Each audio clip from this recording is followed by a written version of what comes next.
This channel does not promote any violent, harmful, or illegal activities. All content provided by this channel is meant for an educational purpose only. Brought to you by V-Guard, co-powered by Sensodyne O Bhimal, বলো কথা Keshari. Associate sponsor Ultratech Cement। শুরুতেই একটা বড় খবরের দিকে নজর রাখতেই হচ্ছে, সেটা হচ্ছে প্রশাসনিক বৈঠকে প্রশাসনের কাজে তীব্র ক্ষোভ মুখ্যমন্ত্রী মমতা বন্দ্যোপাধ্যায়ের। মমতার নিশানে কারা কারা জানেন? রয়েছেন রাজীব কুমার। সন্দেশখালী যে ভিডিও সেটা ফেক এবং তা নিয়ে তোপ খবর সূত্রের। রাজ্যের তথ্য প্রযুক্তি দপ্তর কি করছে এই প্রশ্ন তুলেছেন মমতা বন্দ্যোপাধ্যায়। পুলিশ প্রশাসনের বিরুদ্ধে ক্ষোভ উগরে মুখ্যমন্ত্রী বলেন, নিচু তলা থেকে উপরতলার চোখের সামনে কয়লা, বালি, গরু পাচার হচ্ছে, সেই টাকা সরাসরি যাচ্ছে কাঁথিতে। তাহলে নাম না করে কি শুভেন্দু অধিকারীর দিকে আঙুল তুললেন মমতা বন্দ্যোপাধ্যায়? বেশিরভাগ সচিব মুখ্যমন্ত্রীর তোপে এই খবর সূত্রে। শ্রমমন্ত্রীর কাজেও খুশি নন মুখ্যমন্ত্রী। শ্রমমন্ত্রী মলয় ঘটককে আলাদা করে দেখা করার নির্দেশ মমতা বন্দ্যোপাধ্যায়। সমবায় সচিব কৃষ্ণা গুপ্তার কাজেও ক্ষুব্ধ মুখ্যমন্ত্রী। কৃষ্ণা গুপ্তার বারবার দিল্লি যাওয়াকে ভালো চোখে দেখেননি মমতা বন্দ্যোপাধ্যায়, তবে বিবেক কুমার এবং সুব্রত গুপ্তর কাজের প্রশংসা করেছেন মুখ্যমন্ত্রী। নবান্নের বৈঠকে ফাইল নোটিং নিয়ে প্রশ্নের মুখে এবার শিক্ষা সচিব। সূত্রের খবর, ফাইলে নোট দেওয়া নিয়ে শিক্ষা সচিব মনীষ জৈনের কাছে কৈফিয়ত চান মুখ্যমন্ত্রী। মনীষ নোট দেন, উচ্চতর কর্তৃপক্ষের অনুমতি নিয়ে তিনি নির্দেশ দিচ্ছেন। মুখ্যমন্ত্রী বলেন, সচিব দুদিকেই যোগাযোগ রাখছেন বলে তার কাছে খবর রয়েছে। নিয়োগ দুর্নীতি মামলায় কেন্দ্রীয় এজেন্সি তলব করেছিল মনীষকে। পার্থ চট্টোপাধ্যায়ের আমলেও শিক্ষা সচিব ছিলেন মনীষ জৈন। সরকারের সিদ্ধান্তে বিপাকে না পড়তেই ফাইলে নোট মনীষের। সেই কারণেই উচ্চতর কর্তৃপক্ষের অনুমতির কথা লেখেন মনীষ। বিপাকে না পড়তে নিজে কোনো দায় নিতে চাইছেন না শিক্ষা সচিব। কৌশলগত কারণেই মনীষের ফাইল নোটে মন্তব্য, জল্পনা তুঙ্গে।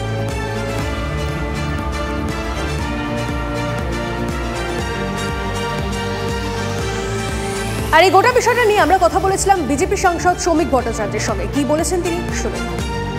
মুখ্যমন্ত্রী মমতা বন্দ্যোপাধ্যায় চরম হতাশা থেকে এই কথা বলছেন। মুখ্যমন্ত্রী এটা বুঝতে পারছেন যে তিনি প্রশাসনকে সম্পূর্ণভাবে রাজনীতিকরণ করতে পারেননি। দীর্ঘ 1 দশকের বেশি সময় ধরে সরকার পরিচালনার পর যদি প্রশাসনের এই অবস্থা হয়ে থাকে, তার জন্য দায়ী হচ্ছে মুখ্যমন্ত্রী। মুখ্যমন্ত্রী চান প্রশাসকরা, সরকারি আমলারা, বিভিন্ন সরকারি কর্মচারীরা প্রকাশ্যে নেমে তৃণমূল কংগ্রেসের হয়ে কাজ করুক, বুথ দখল করুক, বিরোধীদের বিভ্রান্ত করুক, সমস্ত তথ্যকে তারা গোপনীয়তার সঙ্গে চেপে দিন, এটাই ছিল তার উদ্দেশ্য।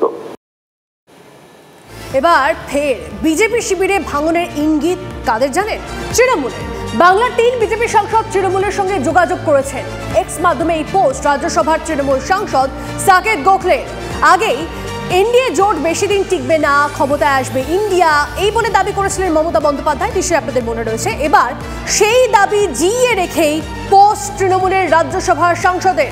লোকসভায় বিজেপির আসন 240, ইন্ডিয়া জোটের 237। সাংসদের দাবি অনুযায়ী 3 বিজেপি সাংসদ এনডিএ জোট ছাড়লে বিজেপি শিবিরের সাংসদ সংখ্যা হবে 237, ইন্ডিয়া জোটের হবে 240 আসন।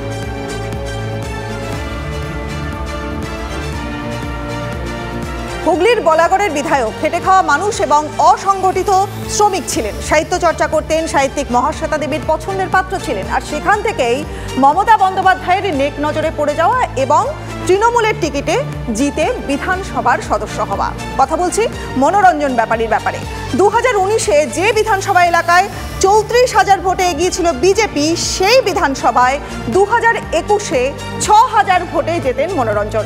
কিন্তু মাছকে যেমন জলের বাইরে বের করে আনলে ছটফট করে, রাজনীতির খোলা জলে পড়ে মনোরঞ্জন ব্যাপারী মনে হচ্ছে ঠিক তেমনটাই ছটফট করছেন।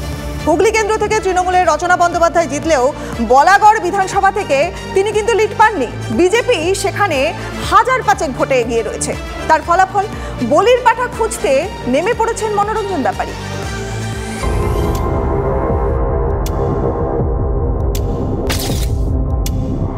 ওয়েব সিরিজের মতোই রোমহর্ষক মনোরঞ্জন ব্যাপারীর পরের পর ফেসবুক পোস্ট।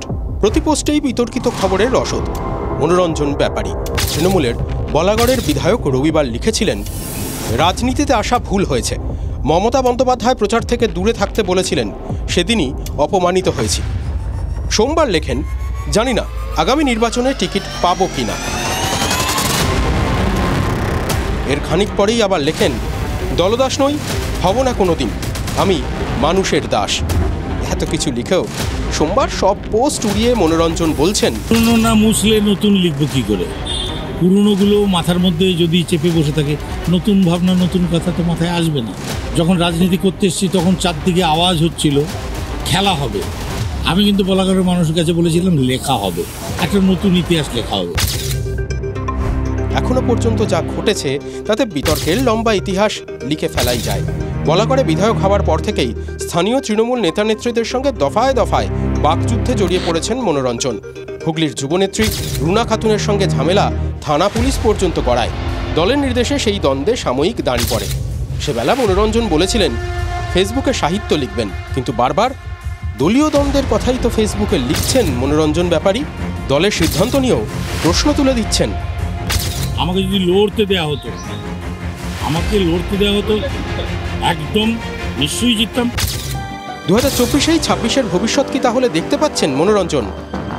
আমাকে টিকিট দেবে না, আপনি নিশ্চিন্তে থাকুন। দেবে না দাঁড়ানোর প্রশ্নটা দেবেই না টিকিট আমাকে, কারণ আমার বিরুদ্ধে 40 জন বিরুদ্ধে দাঁড়াবে, আমি একলা। টিকিট পান বা না পান, বিতর্ক থেকে দূরে থাকতে পারবেন তো বলাগড়ের বিধায়ক?